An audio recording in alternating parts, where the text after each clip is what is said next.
Hello out there, we are on the air. This is Kevin Dance coming at you on 1079 CKQT, home of the cuties at the University of Western University. And the rumors are true. Today will be my last shift here at CKQT. It has been one hell of a run, but don't you worry, it's not over yet. I still have some exciting things lined up for you today, so stick around. And before I say see ya, Space Cowboy, let's find out what happened previously on Dungeon Punks. 1, 2, 1, 2. I'm the king of Atlantis now, motherfucker! The Hell Phone would love to help. I don't think math counts anymore. I was gonna wink, but that's even worse. Mind burritos. Suck them into your black hole. Welcome back to Dungeon Punks. I'm Stu Popp, your Dungeon Master, your Editor-in-Chief, your podcast dad. And with me as always, for a little epilogue to Super You, are the members of Collateral Damage. So gentle. Very special episode of Dungeon Punks. Getting my NPR voice ready. Yeah. My name is Taylor Ramone, and I'm playing Jackie Hyde, aka AbracaJackie. And I'm Phil Cieplak. I play Jason Evans, aka Thrasher. I'm Kirk Hamilton, playing Kevin Dance, aka Cadence. I'm Leigh Eldridge, and I play Artemis Archer, aka the Bandit. I'm Mel Shim. I play Barbara Babe Lacey, aka Terra Firma. This is the first time I haven't had my character sheet in front of me, and I was like, must remember what I say. Who am I? I almost always have to look. I know, I did too. Same. I'm like, what am I doing? Who am I embodying today? I don't need it today. I know, but I still look anyway. Yeah, I'll get the same thing. Moving right along, when last we left off, our heroes had triumphantly defeated the villains and saved the city. And now it's time to sort of check in on what happens after that. We're going to start with the much hinted at first date of Jackie and Max. It wasn't hinted at. I was like, want to go on a date with me? And I was like, yup. It was planned. It was planned. They're going to a Mexican-Italian fusion restaurant. Yeah. Did we come up with a name for that? Oh God, it was Buca de something. Buca de Taco. Buca de Taco, that's what it was. Taco Mouth. Yeah. It's actually pretty good. Yeah. Anyways. You can get your tacos Alfredo. Yeah. Gross. Alfredo noodles right into the taco shell. Yeah, I yeah. think we also talked about a cafe leche tiramisu. Oh, yeah. Yes. Oh. So Megs and Jackie are sitting at the table eating their very interesting Alfredo tacos. And they are having a discussion of, Jackie has some interesting ideas of and I was hoping that Meg is on board. Not sexual, but, Yet. Yet. Jackie, you don't have to keep saying that it's not sexual. I just want to be, I just want to be slow roll the date stuff because Jackie, I'm new to I this. promise you're not forcing me to do anything. I don't think you physically could. I can lift a bus over my head. Well, yeah. Anyways, I was thinking, and after graduation, because that's not that far away anymore. We defeated a huge villain. There's an apocalypse, and I was wondering if you wanted to maybe go on a road trip. Yeah, I could go on a road trip.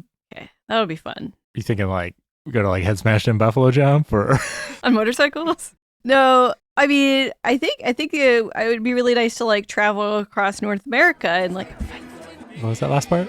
just do a little. Just the music's kind of loud in here with the mariachi band and all. Can you you just say that a little louder? I mean, it's just with my experience with demons and your experience with punching things, I think we could make a pretty good duo traveling around and putting demons back in hell, sending ghosts to the nether realms, etc., etc. I will punch anything you want me to punch, Jackie. Aw. Right now I'm going to punch these tacos into my face. And then the mariachi band gets louder, and then they're playing When the Moon Hits Your Eye. Yeah. But it's in... Opera singer comes out. Yeah. It's amore. I like how you're planning a road trip on your first date for 2 years from now. She has ambitions, okay? She wants Megs to know that this relationship is going somewhere. I don't want to move too fast. I don't want to, imply a physical relationship, but do you want to do a road trip with me and fight demons 2 years from now? Hey, you guys are making this way too practical. It's a narrative fictional environment. She's just setting up for the... Yeah. Megs thinks it sounds personally reasonable, and she walks you home after your date. Are you holding hands? We are holding hands. I love that. And then we, Jackie has a doggy bag, too, of leftover tacos and stuff. And, I don't know, they walk off into the sunset Sure, yeah. to come back to later. All right. Then we skip ahead a couple of weeks and we see that at the end of the semester, Jason is moving. You've accepted your enrollment at McGill. Mm-hmm. Yeah. So Is Jason. everyone there helping him pack up? Yeah, I was going to say that because Of course. I'm moving out of the house, right? I guess So- everyone has to yeah. move out. Yeah. So I'm like packing up my room, and we're all doing. I don't know. Is everybody helping or Yes. Yeah. just watching? Well, you're the strong one. Yeah. So Artemis is Tetrising everything into the U-Haul that you have. Yeah. Mhm. Jackie's like floating things with. I think actually it's Jason's dad's spaceship. Yeah. That's how So you're getting, so I've contacted country. my dad over the course of the summer. Kind of, had a little back and forth, and yeah, he's sort of sent over the spaceship, maybe with like limited function or something. He was just like, all right. The child locks on. Yeah, but I put it on autopilot to Montreal. No side trips. Aw, no side Aw, quest. dang. Just kidding. I put in a side trip to Vegas. Woohoo! Well, some of us aren't old enough for Vegas yet. That won't stop And us. that is why it is currently 3D printing your fake IDs. Oh. Your dad is so The cool. 3D printer, though, on the spaceship does work like an old dot matrix or something. Like, Jackie, before I got cut off, was saying she's going to help, but like moving with like unseen servant type situation. Yeah. Kevin has Very made useful. a pink conveyor belt from your room to the spaceship, so you can just put the box on the thing and it goes. Kevin, can you slow that down, please? I haven't figured out how these are going to all fit in here yet. We got to take all these boxes out first because we got to put this one in. That one only fits in the back. We got to put the furniture in first, obviously. Have you guys never moved before? oh, hey, you shouldn't put that there because that's right next to like a flux capacitor thing, which we're not 100% sure how it works, but it definitely can't have anything within 3 feet of it. Okay, well then you do it. Artemis throws up her hands and is just going back into the house. Nobody asked her to do this. She's a fiery one, huh? I also packed the cats. We got all their. Take them with you, not pack them. Well, they've gotten into a box somewhere. Yeah, they're in their like rage cages. Just letting out mournful wails. That's exactly it. Like you've done the absolute worst thing to them, even though nothing has happened. They're comfortable. Yeah. Yeah. They have treats. Yeah. They're not good They enough. like sleeping in there usually. Yeah. But when they're forced to be in Yeah. there, As soon as that door is closed, then This is prison. I feel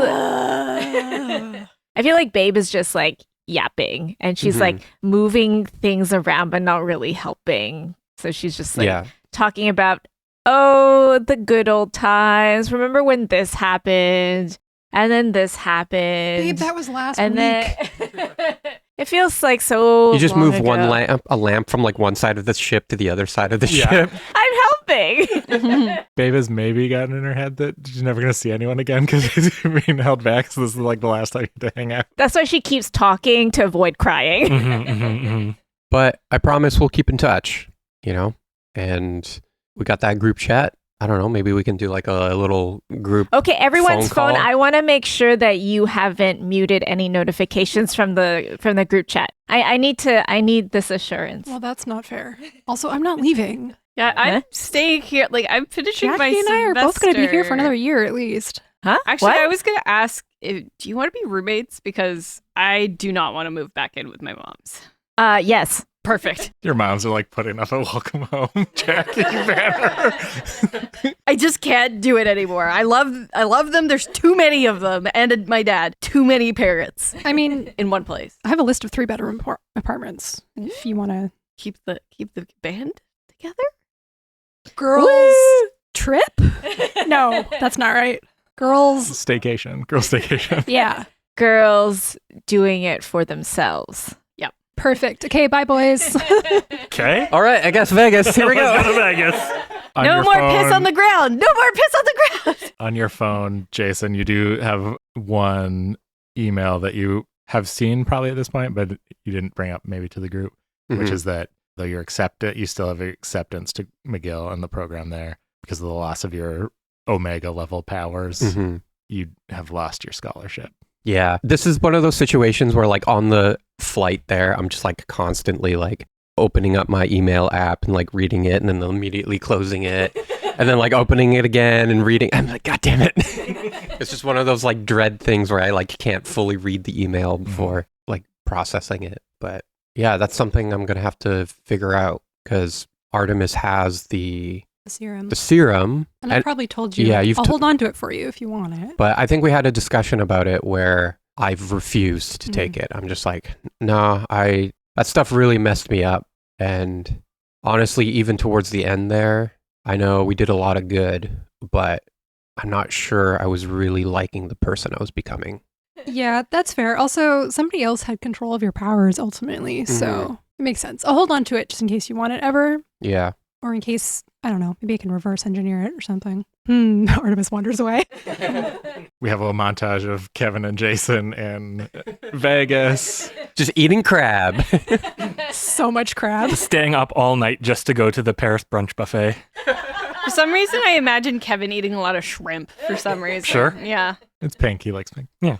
I'm picturing like... That's how he stays pink. What's happening on the girls' staycation as you move into your new apartment? I think we have to see multiple apartments and each more horrible and landlord specialed than the last. One of them, for some reason, is green and pink, like Pepto-Bismol pink. At any point, does anyone remind Artemis that she's rich? Babe is just trying to stay positive, and she thinks all the apartments, there's like something to love, even though they're all shit. One of them has windows inside. Well, then you can, I don't know, you can see us all better, and then you know where we are. It's charming and it's affordable. Some people live in apartments that have windows inside. Maybe at least two people in this podcast You have been roommates in an apartment that has a window inside. Yep. but not like a sliding door, like an actual window. So you At find some an point, apartment. maybe you do like 5 apartments and you're like, Artemis, aren't you rich? Yeah, can you help us with the rent, maybe? But how do you think the rich stay rich? By helping others with rent? I mean, I don't know. I just thought you guys would want to like live somewhere near campus and like, yeah, we could probably... Income-based rent share? Yeah, that works. Okay. Yeah. Yeah. Okay, so maybe let's take the best out of the shitty ones. Yeah. Near campus. Yeah, probably if we find one that actually like works really well for It's all of old, us. but it's fine, you know. Yeah. Charming in a way. Lots of space. Yeah. It hasn't been renoed, but still lots of space. Yeah. Carpets are friendly. beige. You have a first night slumber party, watch some Drag Race. Yay! With snacks. Super drag race. Yeah. Huh. The challenges in this show are getting really wild. Yeah. The flying runway. And then Oops, all capes. Night of 1,000 capes. we're going to skip ahead a couple of days. The boys Kevin is back in University from Vegas, having said goodbye to Jason. And we see him heading towards one of the prisons here. It's kind of Alcatraz-y. It's out in the middle of the bay. Yeah, I think this is just a quick scene. We actually see from the POV from the inside of Damien's cell. And then I'm imagining his cell as like one of those kind of solitary cells where it's just all wall and the door just has like a little, opening for a tray and slide for the eyes. And then suddenly the opening for a tray opens and then this like envelope slides in and he goes and opens it. And it's a Cadence greeting card. And on the inside, it's like the front is a picture of Cadence doing like finger guns and a big wink. And on the inside, it just says like, thinking of you, pal. That's like the card inscription. And then handwritten just says, I'll always be watching you. And then the eye slat opens and you just see a wink and then a flash of pink and nothing's there. Okay. And from there, I'm going to move over to the UWU campus where billionaire playboy philanthropist Dwayne Bruce is working late in his new role as UWU president. He waves Congratulations. He waves goodnight to his assistant as she leaves for the evening. Rain is softly falling on the windows of his office overlooking the UWU campus, and beyond that, the city. Suddenly, the night sky is lit up by a spotlight in the shape of a ghost. Dwayne closes his laptop, walks over to a bookshelf, and pulls on a volume of The Signal Man by Charles Dickens. And we hard cut to the roaring engine of the Ghostmobile as it speeds towards the city. And from there, we're going to skip ahead again a couple weeks, couple months, as Babe has taken a gap year to recover from the fact that she's also going to basically have to repeat her second year of the superheroics program. Taking some time for herself. Yeah. And she is back in Greece, baby. In her linens. in her braided hair. I don't know, what else do they wear there? Normal Sandals? Oh, sandals. Gladiator sandals. You were dressed With the laces up the legs? You were dressed so like everybody's just wearing normal clothes and you're like Yeah. walking around. Fully dressed like an Amazon. Yeah. She's back in There's somehow Atlantis. new advertisements featuring Artemis as like a model. When does she Like have the they've time? clearly her new haircut. Like these have been taken recently. How do you think she's paying for the apartment? She's gonna make her own money. Babe texts the group. Artemis, there's like new pictures of you here. Were you working on like a new campaign? You don't get anything back. Hello? You get Question from mark, question mark. Kevin, send me some pictures. Picture. When you get back home, once again, there's a big framed one posted in your living room. You're like, how did that even get here? If you cut to Artemis, she's just like hurriedly typing on the computer and she's got her headphones on. She's not paying attention to any instant messages. Or the person walking into your living room hanging up the painting. It's Jason's dad. Yeah. He waves. She doesn't see. That's one of his jobs. Kevin hired He him walks to over do. with a form you have to sign. You sign it without thinking. That I think Artemis wouldn't do. He's a space smuggler. He Yeah. smuggles things into your house. Yeah. Into your space. Yeah. Into your space. Yeah, I guess if Babe is taking a year or whatever off, it's just Jackie and Artemis roommates. Do you ask Megs to move in? No. We just have a spare room now. That's fine. What we should do with the spare room, like we're hanging out with Babe. Training room? I'm on the video call. Training room? Trading room. Yeah. What? Raining room? No, it's okay, Babe. We'll just push your stuff over to the side. What? But what if it starts raining? Training. Inside? Oh. No, if it starts raining there, then get an umbrella. You can hear on Babe's side of the call just a Miss Lacey, they're ready for you. Oh, sorry. I have Okay, to it's okay. go. We'll leave your stuff alone. See you later. Bye. Okay, but Boom. Oh. I've got so many machetes now, and I need somewhere to put them. Babe, you are brought in. You're at Atlantis right now. You have a job interview. Yep. And you are brought before the royal court. Oh, everybody? Damn. If anyone wants to jump in and be one of the courtiers, please do. Him. Okay, I walk over to, is Oliver sitting in his... There's like a very uncomfortable looking chair that's just sort of in the middle of Okay. the courtroom.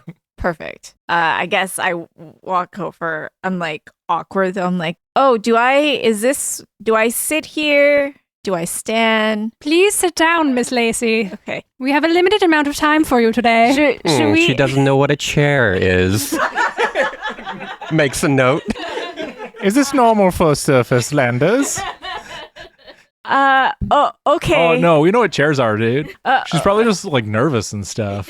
Yeah, I thought like I would have to go and shake everyone's hand. No. That's a surface custom we do not partake in. This is unnecessary here. Germs. Okay, You I'll just bow Oh, with our butts facing each other. It's perfectly normal and fine. Okay, she tries to do that to everyone. I was joking. No, we have seen your butt. Okay, dude, it's uncool. That I'm pretty sure, and I had to take like 3 different classes on this. That is workplace harassment. You're like not allowed to do that. Surface rules. Ha ha. Okay, she goes and she finally sits down on the chair. Okay, so can you tell us why you want to work here at the Royal House of Atlantis? So I have like really cool superpowers, so I can protect you. Okay, not part of the job description. You're answering phones. I'm really good on the phone. I have a great phone voice. I'm really good at taking messages and passing messages along.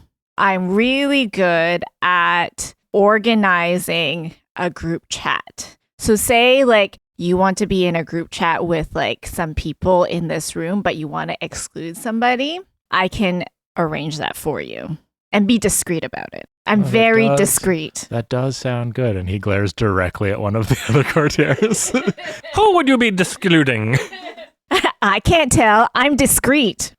She's got us there. So there was a lot of magic in Atlantis, and he like sort of spreads his hands out to like indicate like various magical things happening. So have you ever dealt with an issue of perhaps like some sort of magical interference with a phone? As a matter of fact, let me tell you. And then she tells of the very first time, like a meet cute of meeting the Hellphone. It was dark in the library. It was like a bit of a creepy library, but it was like kind of cool. And I could just hear like a beautiful very long voice. story. We sort of fade out, and fade back up in space at another royal event, the royal wedding of Queen Proxima, and very far back in the in the crowd on the bride's side is Kevin and everyone else who he's somehow wrangled in on a +1 somehow. Yeah, Kevin managed to get everyone. Well, I feel like Jackie would have been Meg's +1 because Bird Team's probably the remaining members of Bird Team are probably there.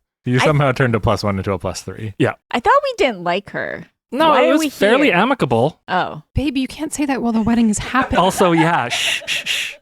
Like they're about to start. Everyone is looking at you guys. Yeah. I thought we didn't like her. I thought she was mean to us. Oh, sorry. I'll text you all in the group chat. Yeah. Okay, we'll look at it later. Put your phone away, baby. Yeah. God. We're at a wedding. Ding, ding, ding, ding, ding, ding. Babe, give me that. Turn off all sounds. I don't know why I didn't do this years ago. And it's silent. Yeah. Oh no, what sound effects will I put in for that? Fingernails. Yeah, you still hear the fingernails on the phone. Somehow that's worse. What's everyone wearing to the wedding? Oh, I've got like a full-on space outfit, like a space gown. It's got like orbs. It's got like a structural cowl piece. It's like, it's very ornate, and everybody, and Meg's is just very normal. Megs is in a tux. Yeah. She looks great, but can it be like a green velvet tux? Yes. Ooh. So we match. Stu, what is the dress code for the wedding? For space wedding. Yeah. I think it was just formal, but I feel like this is like 1960s Star Trek, so everything is like slightly too revealing. Jason has a boob window. Yeah. Jason is just in like Zardos. a Speedo. Zardos. I got flared pants on. Yeah. They're like really tight in the hips and butt, but they flare out. And I got some space boots on and a kind of fancy like long sleeve shirt that zips up in the back Okay. Oh. for some reason. That's very Star Trek of you. Yeah. Kevin is wearing just weirdly enough like a plain suit, but if you look at it, it's not really fit that well. It's a little baggy. Oh, has he been sad and not eating? Is Kevin depressed? Yeah, you see this in the group chat. Kevin, why is your suit so baggy? Just wait for it. I think 90s revival. Yeah. probably everyone expected Artemis to show up in like a suit or something, but she's actually wearing a very tasteful halter neck maroon silk gown. Whoa. We're all like doing a double take, like, whoa, what? Yeah. Like- wee. Artemis heard royal wedding and was like, gotcha. Mhm. And like hair like slicked back and like a big ruby necklace. It's very tasteful. Mm. Kevin instantly took pictures just for like proof that this happened. And boots. Of course. And combat boots. Yeah. Babe is wearing basically like a jumpsuit, but it has like the J-Lo plunge, like the Versace plunge. And it's like a royal purple. Mm. We've all gone for jewel tones. Yeah. Mhm. Nicely done. Well, except for Kevin. Yeah. Unless baggy is a jewel tone. Yeah. Is gray a jewel tone? Yes. It's brown. It's a brown, baggy Yeah. brown suit. Yeah. Like topaz? Is there a reveal coming up here? Maybe. Okay. It's your scene, bud. Take Yeah. us where we're going. All right. So the officiant is doing the whole ceremony and he starts. And then all of a sudden, you guys are texting or you're just like watching the thing and you look over and Kevin's just not there all of a sudden. And then the officiant gets to does anybody here have any cause to. Where's Kevin? I feel like I know where you're Object. going with this. I feel like they would not ask that at a royal wedding. That is not. This is not a. This couldn't stop happening kind of thing. It also It's like, a fantasy. Yes. I know. I'm saying I'm not. Narratively, it makes sense.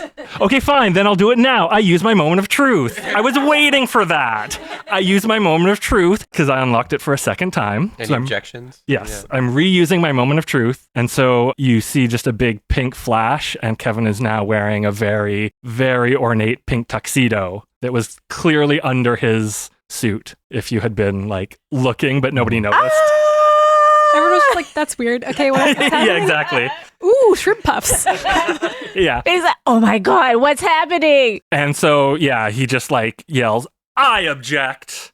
And then from the back of the room just yells, you are goddamn Princess Proxima. Nobody tells you what to do. The Proxima I fell in love with would never let a bunch of stuffed shirts tell her who to marry. The Proxima I know writes her own goddamn future, and that's why I love her. And you hear from the background, Sixpence None the Richer Kiss Me start to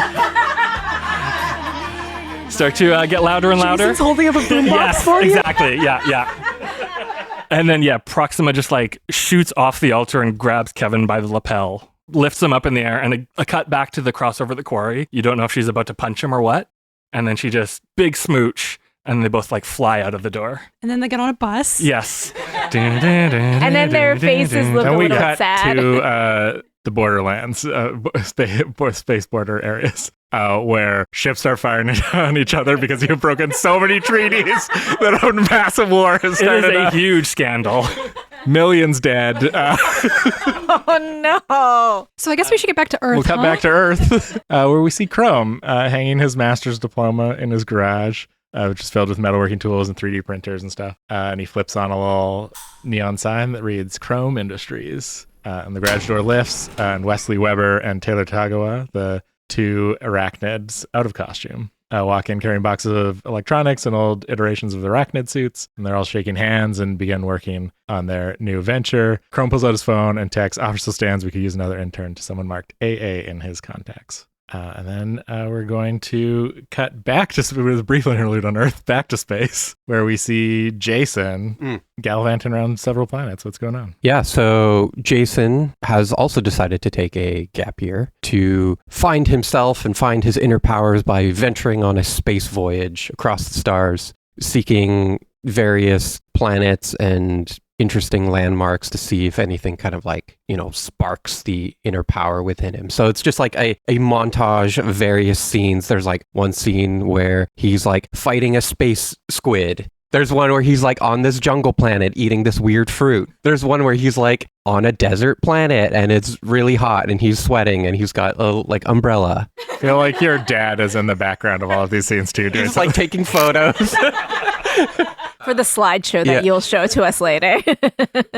He's like on a lava planet in like a little like gondola thing. And there's like a bunch of different sequences, and eventually it kind of culminates with him kind of like finding himself a little bit, and we kind of cut to him either like in space in 0G. He's like kind of meditating and sort of like floating there. We see his cats kind of floating in 0G, just like swiping at each other. The other one's like trying to like chase this toy that's like floating away constantly. Yeah, I think you're like floating in 0G. You're in the ship meditating, and I think like you're meditating, and we kind of see maybe a bit of that like energy surrounding you a little bit, and everything on the ship starts to shake, and then all of the cabinets like open towards you, and like things fly towards you as you have regained some gravity power, and we just see one single sex toy of your dad's float by. All the cupboards open And we're staying in space, but we're going to a different sector of space, one that's not actively a war zone, and that is the Starboard campus, where we see Kevin arriving for his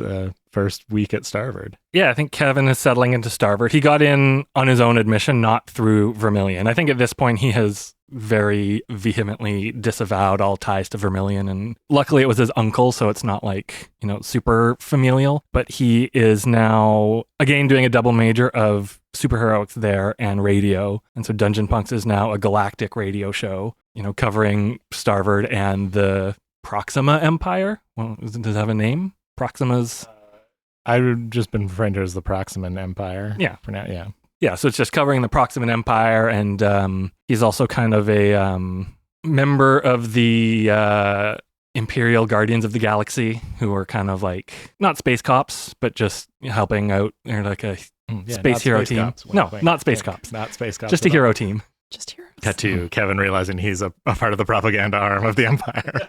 Oh no. No. They're helping conflicts and solving problems. That's what they say. Collaboratively. Yes. Artemis keeps emailing you articles about Like, we're not decolonialism. we're not Earth cops, okay? It works but- different up here. Okay, but read this article about anti-imperialism.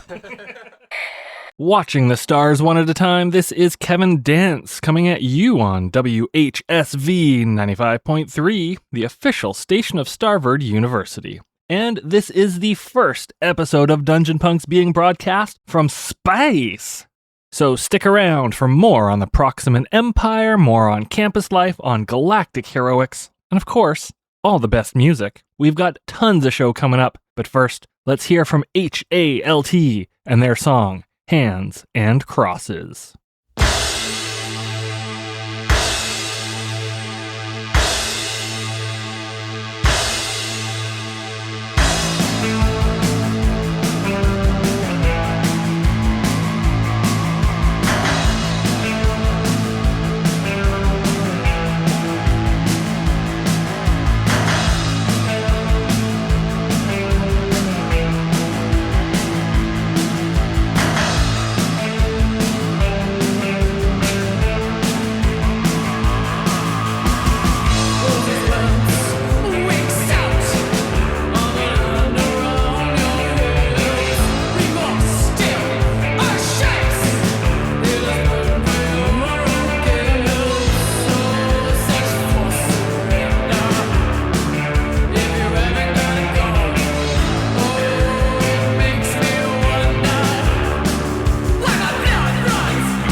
And speaking of Artemis, we'll head back down to Earth. It's now a year later, full year later, and Artemis is graduating early, having completed the solo track through a bunch of directed studies. And yeah, I think Artemis did, she switched back to the solo track and did some, she's kind of starting to focus on more of the like tech side.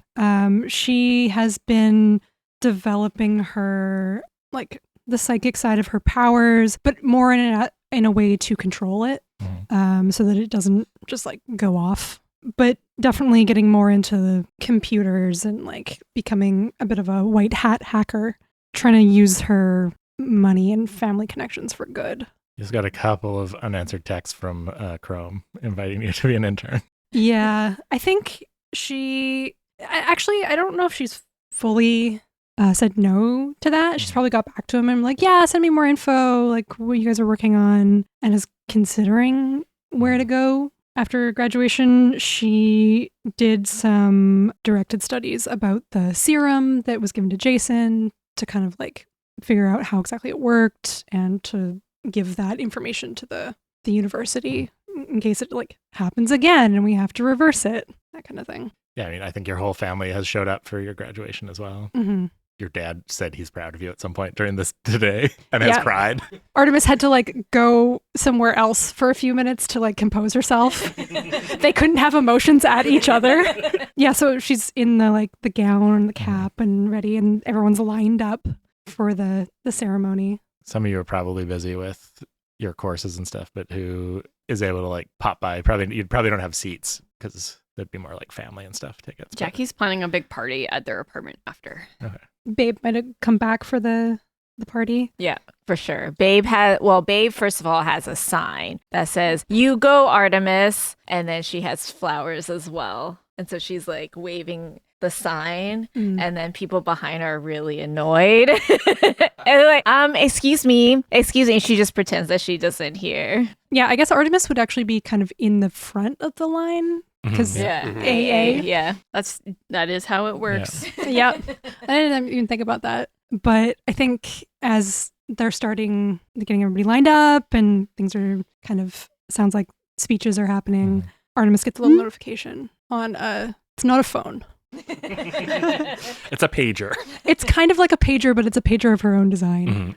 And it blinks. And she's like, oh no, damn it. And Is it just a cue blinking over and over again? Yeah. It's a little red light. It's blinking.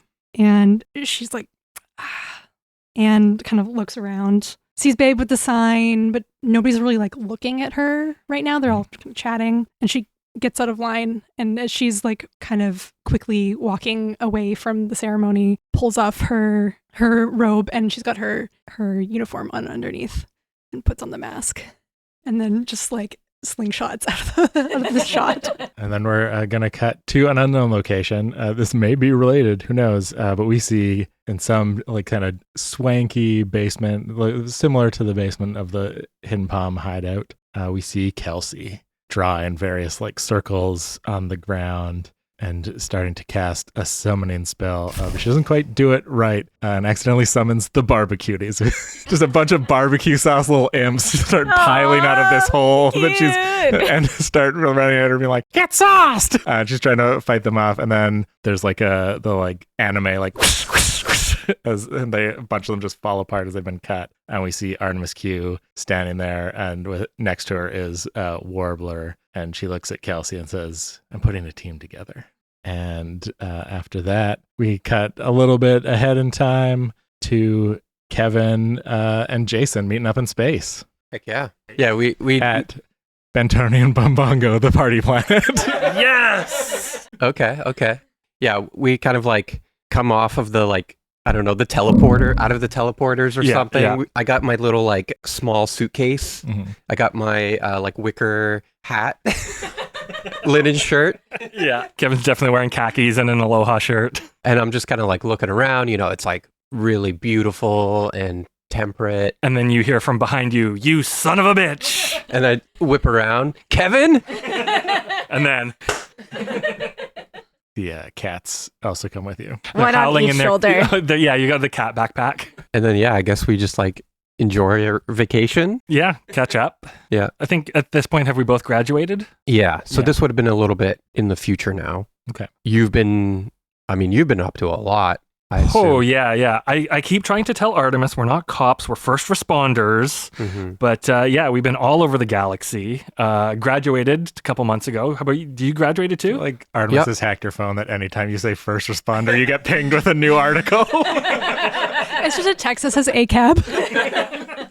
Yeah, no, I did. And I've actually been just sort of like cruising around the stars. You know, I've been helping out a little bit here and there, but holy shit, things are bad. Yeah, it was wild there for a minute, and then it died back down, and then it started up, and then a new conflict started up. It's just been go, go, go. Yeah. Well, you know what? I got a bit more free time now that I'm done with school. Yeah, so do I. Ooh. I don't know, maybe we team up, do a little... It? Yeah. Maybe we can do something about this finally. I think that's a great idea. All right. But first, pina colada? Hell yeah.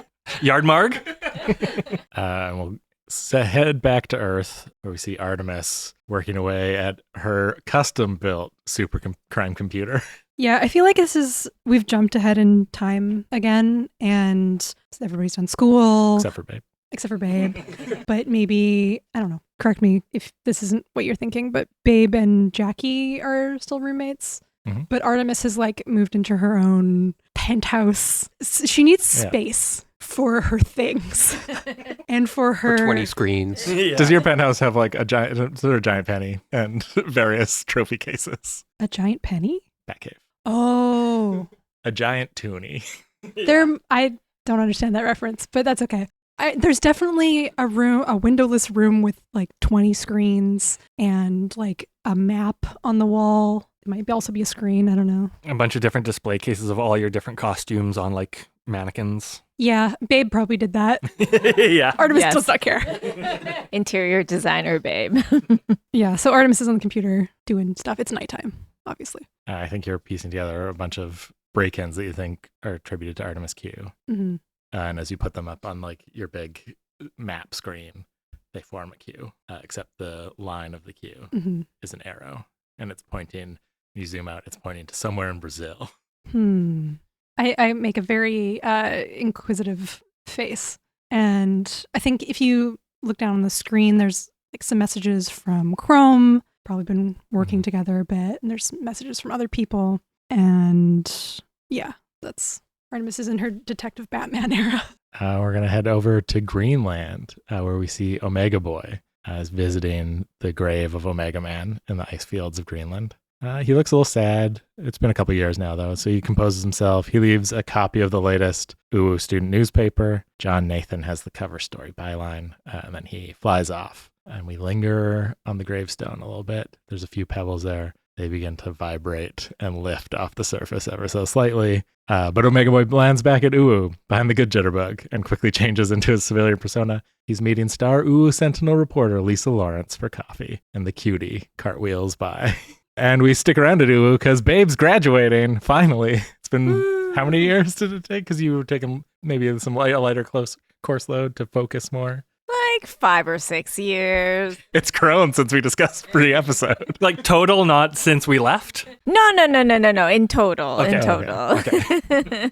So 3 or 4 more years after we finished. Yeah. Yeah. I think Babe, she comes back from her internship in Atlantis, a bit more focused, but like she's still not like a super genius. She doesn't do she does okay enough to pass, but she's very involved in all the committees and all the clubs, the school senate. So she's like well known. And so she actually got nominated to be a student speaker during, even though her grades are not that good, but she's just heavily involved in the school. And so when it's time for her to say her speech, she gets very emotional and it has a hard time. Is anyone sitting in the... Kevin's there for sure. Yeah, Yeah, I think we're all there. I think Yeah. we're all there. Yeah. And so she sees her friends and she's just like very touched. And then, I don't know. Jackie has holding a sign that you made for yourself, but Jackie's holding it because it's very glittery. Glitter's getting everywhere. The people around her are like, please don't,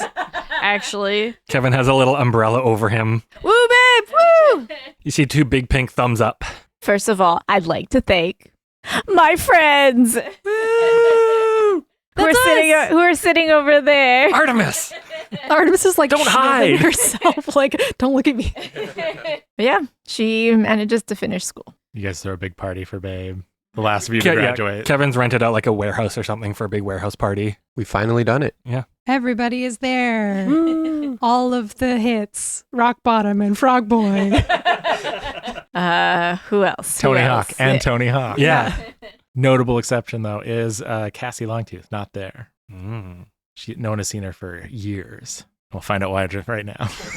Because we see her hiking up a dangerous snowy mountain somewhere remote with broken pieces of Billy the skateboard trapped to her back. She reaches a cave and we follow her. She enters and descends down carved stone steps to a temple hidden inside the mountain. There we see a bubbling green pool. Cassie kneels at the edge and carefully lowers the pieces of Billy into the emerald water. A low rumble fills the space as the pool begins to glow. When Cassie pulls the pieces of Billy out, they have fused together. Billy is alive, but will he ever be the same? Oh no, Billy's insane. We got to another remote mountainside. It was a waterfall on the side of a cliff in Brazil. And it's Artemis fighting Artemis? Yeah, I think Artemis Prime and Artemis Q look very different these days. It's been several years. Artemis Q has grown out her hair. Artemis Prime is quite a short, practical haircut, and they wear different clothes. Artemis Q is very elegant, and it's all ruby colored, and she's got the samurai sword. And Artemis Prime has her two little short swords, and they're just battling it out on the edge of this waterfall. It's all There's that misty. stone bridge, and then there's a waterfall in the back, and they're Yeah. just on this bridge fighting each other. Yeah, And it looks really cool. it looks so cool. Oh, it's like drone shot, like sweeping drone shot. Yeah. It's very cinematically shot. Mhm. We're in a different Dramatic. aspect ratio. Yeah. For Yeah. sure. And they're talking a little bit as they fight, you will never figure out my plans, Artemis. It's I've already figured out your plans, Artemis. How do you think I tracked you here? I let you track me here. You think you could even find me if I didn't want you to? Well, I still think I'm 3 steps ahead of you. And then our Artemis very briefly gets the upper hand of Artemis Q and slashes her shoulder. And she's "Ugh." And then we can fast forward a little bit forward. And it seems like our Artemis is getting the upper hand again. And then Artemis Q says something quippy and you'll never take me alive, and backflips off of the bridge down the waterfall. Jesus pose. Christ pose. Into the mist. And then we look over the side of the bridge, and Artemis is looking down there and just I don't think she's dead. I'm pretty sure this is a Sherlock Holmes Moriarty thing. I'm not following her though. She walks off the bridge. All right. We cut to somewhere middle America in the Dust Bowl. Strangely looks like British Columbia. It's just Abbotsford. It's Yeah, the It's the Chiron Okanagan. says somewhere in middle America, Yeah. Dust Bowl. The trees say British Columbia. Nebraska. Mhm. It's always Nebraska. You see cresting over a hill an old Chevy Impala, 1967. And Megs turns to Jackie and is like, are you sure we needed the car too? Jackie's like, yes, it was an essential part of the demon fighting business. We needed to restore this car to mint condition, and now it's my baby, and it's gonna be I'm gonna have a really weird relationship with it. And she's like, okay. I bought it from 2 guys named Dan and Sean. Yeah, they seemed okay, brothers. So there's going to be a montage of them skulking around an old mansion with flashlights, them putting sand on the ground, drawing demon symbols and things like this. And then a montage of them slaying various types of cryptids and things like this that are causing shit and banishing demons to hell. And they're pretty successful because they got the magic. You see Jackie, she's reading from a book. She's doing hand signals, banishing demons. Megs is there punching demons. It's a great time. They're having a very good time just traveling around America. And then Jackie's like, I wish this never stopped for maybe 15 years. An excessively long period of time. I think 5 years would be good, but what if we went at 10 15 years? And a couple failed spin-offs. Yeah. Megs blurts out, "You want to marry me?" What? That's how you keep it going. Yeah, sure, but no religious ceremonies, because that's weird. Wink. And from the back seat of the car, having just woken up out of a drunken stupor, is Jack Aurelian. He's like, "What? How did I get here? oh, you too. Oh, good for you. What did it? I heard something about a not religious ceremony. I can do that. Great. Yeah. Let's freaking go. Let's just do it in the middle of this field. Why not? Let's go. They get married. You got rings? That's traditional. We don't need to do that. With this cow as my witness. With this cow as my witness. Megs, I do have something for you in the back. And she goes into the trunk, and they stop the car, obviously. And then she goes into the trunk, and like you see both of their degrees in there, obviously, and a bunch of different weapons. And she hands Megs a really cool sword. Oh, sword wedding. Nice. Sword lesbians. Thirsty sword lesbians. Available at TTRPG shops near you. Based on a true story.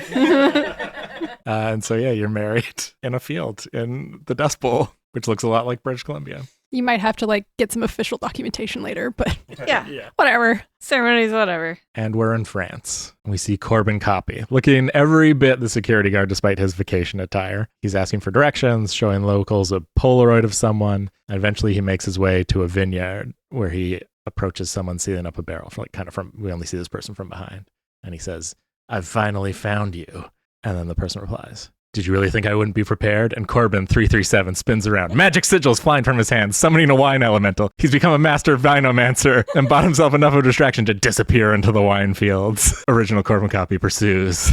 And we cut back into space. We see, this is in the middle of a space war. We see like a front command, but someone is like watching something. People are like gathered around. They're watching a holocast. In the holocast, you see Kevin just kind of walk up. Maybe Jason is standing like just behind him. Okay. Kevin is briefing people about the latest on the obliteration wave. He's telling about the insects from another galaxy who have invaded this universe, or from another like dimension that have invaded this universe. And they were previously thought to be unstoppable, but this last wave, we managed to hold them back. We managed to save Bentornio Bombongo, thankfully. But I'm not too sure how it's going to go for this next one. But I think I have a few aces up my sleeve. And then you cut to Kevin in real life as he and Jason are walking away from the cameras. And you just see like over his shoulder, Kevin pull out his phone and open the group chat. Nice. And now we're going to cut 15 years in the future. Universe City has been trapped in the night dimension, spelled both ways, for 3 weeks. Shadow demons haunt the streets. Crime is rampant as gangs have taken over most neighborhoods run by supervillains. 2 goons, members of the Heinz 57, are running across the rooftops, carrying bags of loot, when suddenly they are descended upon by a shadowy, spectral figure. One is quickly dispatched, left hanging from a grappling line attached to the side of a water tower. The figure looms over the second goon. It's Lucian Bruce, having taken over the mantle of Night Ghost. And he says, "I'm going to need that gem you stole." Terrified, the goon hands it over. Lucian just knocks him out and then turns to speak to some people and he's like, "This is what we need to get the city back to the real world." And stepping from the shadows, we see our heroes as adult heroes. What does everyone look like? Kevin's got a full beard. He still has kind of an ostentatious costume, but now it has like a bomber jacket over it. Kind of a spacey look, I guess. Mm-hmm. Kind of a space-like look, I guess. Do you have cool goggles? Yeah. Pink goggles? Yeah. Yeah. Jason emerges. He looks pretty like battle worn after having fought, the interdimensional space insects. He's got a little bit of he's kind of armored. Imagine like the Mandalorian sort of, but without the helmet. Mm-hmm. And he's got like this long, advanced pistol thing. It's this gravity pistol, and he's got this like electric gauntlet in his other hand. And yeah, he's obviously also older and like a little bit battle worn, has maybe like a cool scar. Jackie does not look how you remember her. She's really grown into her features, and you're like, damn, she is hot. She has always been hot, Jackie. The prophecy of hot Jackie has been fulfilled. Let's just start hot. Let's just start really hot. Really, really hot. She's wearing like a cat suit with like a leather jacket over it, not unlike Rogue, but also Megs is there wearing a complimentary looking suit. Megs is just dressed like Gambit. Yeah, Gambit, crop top. And her hair is like flowing and it looks her eyes are glowing and she looks very powerful and sexy. And hot. And hot. I think Artemis is wearing like a hooded cloak over her outfit, which is similar to the one she used to wear back in the day. So kind of like motorcycle leathers, but she's kind of like has grown into her psychic powers, so she's floating 3 inches off the ground. Nice. She's got leather gloves on, but just kind of like opens her hands and sparks come out. Not like Jubilee sparks, but like cool sparks. And she's still got the domino mask. And the cloak is kind of flowing in the wind. I think Babe is in, you can say like a practical jumpsuit, but like sleeveless because she still has her rock arm. And I don't know, high ponytail. So she looks like sleek and cool. And she doesn't really need like any weapons or anything. She's like the whole earth is she got ripped? Yeah. Is she ripped now?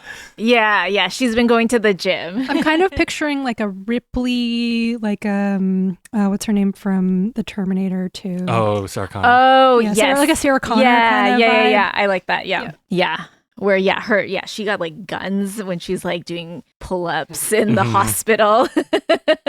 Yeah. So, she's got those Sarah Connor vibes. I'm going to add one detail to Babe, which is that on your jumpsuit, you have a badge that indicates you are a member of Hug. Damn! They accepted her! And on that note, here's a song from a band we like.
You just heard Backyard Prom Party Queen by Strawberry Punch here on Dungeon Punks.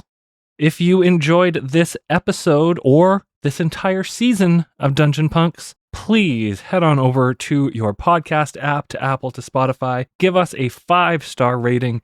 Give us a review. Go to YouTube, like and subscribe, or just tell everybody you know who you think might like it. If you want to go the extra mile in supporting Dungeon Punks for this season and for the next, you can head over to patreon.com/dungeonpunks. For only $5 a month, you will get early access to episodes, you will get bonus episodes, you'll get deleted scenes, a monthly talkback, and a whole ton more. If you want to chat with us about these episodes, you can hit us up on our social media or check out our Discord. Links to all of that stuff is in the description of this episode. Dungeon Punks was produced by Kirk Hamilton for the 604 Podcast Network.